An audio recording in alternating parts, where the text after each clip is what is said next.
Hello दोस्तों, आपके अपने यूट्यूब चैनल जीएस कॉन्सेप्ट पर आप सभी लोगों का बहुत बहुत स्वागत है। आशा करते हैं कि आप लोग स्वस्थ होंगे, मस्त होंगे और अपने पढ़ाई में व्यस्त होंगे। तो आज हम बात करेंगे ग्रेट हिमालय या बृहद हिमालय के अंतर्गत कौन कौन सी चोटियाँ आती हैं। प्रमुख रूप से हम उन चोटियों का नाम देखेंगे और नाम के साथ साथ हम उसकी ऊंचाई की बात करेंगे और वो कहाँ पे उसकी अवस्थिति है, यानी कि किस देश के अंतर्गत वो स्थित है, हम उसके स्थिति की बात करेंगे।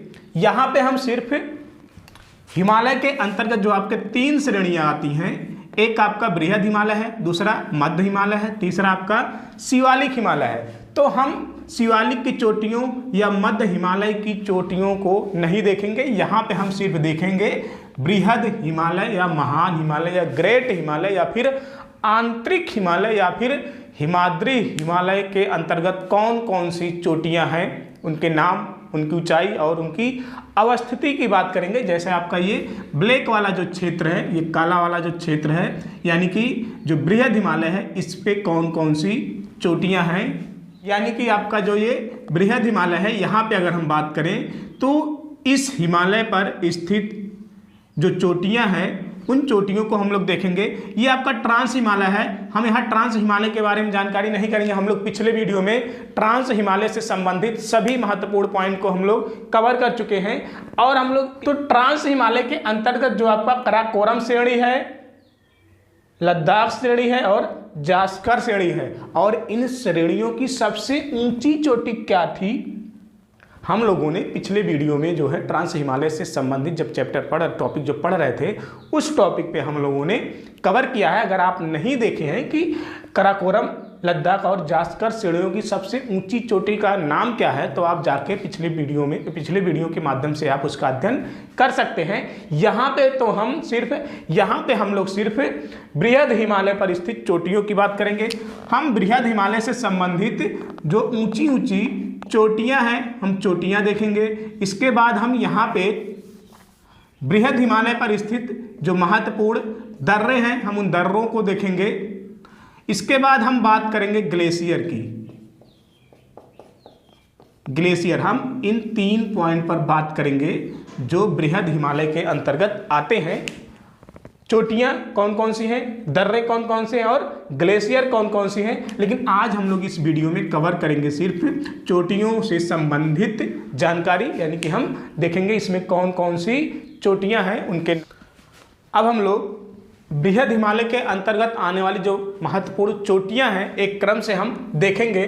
तो यहाँ पे पहली चोटी है। अगर हम पहली चोटी की बात करें ऊंचाई के आधार पर, तो सबसे ऊंची चोटी जो है वो है आपका माउंट एवरेस्ट, जिसकी ऊंचाई 8,848 मीटर है, जो नेपाल के अंतर्गत आता है, यानी कि ये नेपाल के क्षेत्र में पड़ता है। दूसरी अगर हम बात करें तो दूसरी चोटी है बृहद हिमालय की जो दूसरी सबसे ऊंची चोटी है वो है आपका कंचनजंगा, जिसकी ऊंचाई है 8,558 मीटर और जिसकी अवस्थिति है भारत और नेपाल के बीच में ये सीमा साझा करता है।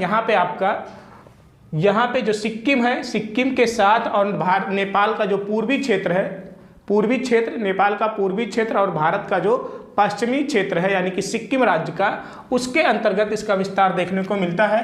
और आपका तीसरा है लाहोत्से, जिसकी ऊंचाई 8,516 मीटर है, जो नेपाल, तिब्बत और चीन, इन तीन क्षेत्रों के अंतर्गत इसका विस्तार देखने को मिलता है। फिर आपका चौथा है मकालू की ऊंचाई की अगर हम बात करें तो 8,481 मीटर है, जो नेपाल और चीन के क्षेत्र में इसका विस्तार दिखता है। फिर पांचवा है आपका चोयू, जिसकी ऊंचाई है 8,201 मीटर, जो नेपाल और चीन के क्षेत्र में पड़ता है। छठा है आपका धौलागिरी, जो 8,172 मीटर ऊंचा है और ये नेपाल के अंतर्गत आता है।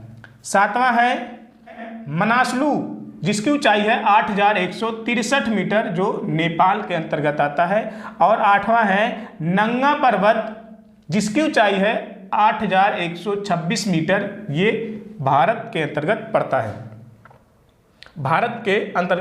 नौवां है अन्नपूर्णा जिसकी ऊंचाई है 8078 मीटर, जो नेपाल के अंतर्गत आता है। 10वां है नंदा देवी जिसकी ऊंचाई है 7800, भारत के अंतर्गत आता है। और 11वां अगर हम बात करें तो नामचा बरवा जिसकी ऊंचाई है 7756 मीटर, ये तिब्बत और भारत के अंतर्गत इसका विस्तार देखने को मिलता है, यानी कि ज़्यादातर ये तिब्बत के क्षेत्र के अंतर्गत है और भारत और तिब्बत के साथ यानी कि अरुणाचल प्रदेश के साथ ये सीमा साझा करता है। तो इस तरह हमने देखा कि बृहद हिमालय के अंतर्गत ये शुरुआती विश्व की सबसे 10 ऊंची चोटियों की अगर हम बात करें तो ये उनका क्रम है माउंट एवरेस्ट, कंचनजंगा, लाहौत्से, मकालू, चोयू, धौलागिरी, मनासलू, नंगा पर्वत, अन्नपूर्णा, नंदा देवी और नामचा बरवा। ये बृहद हिमालय के अंतर्गत आने वाले टॉप 10 हम कहें जो 10 ऊंची चोटियां हैं, उन 10 ऊंची चोटियों का इनका नाम है।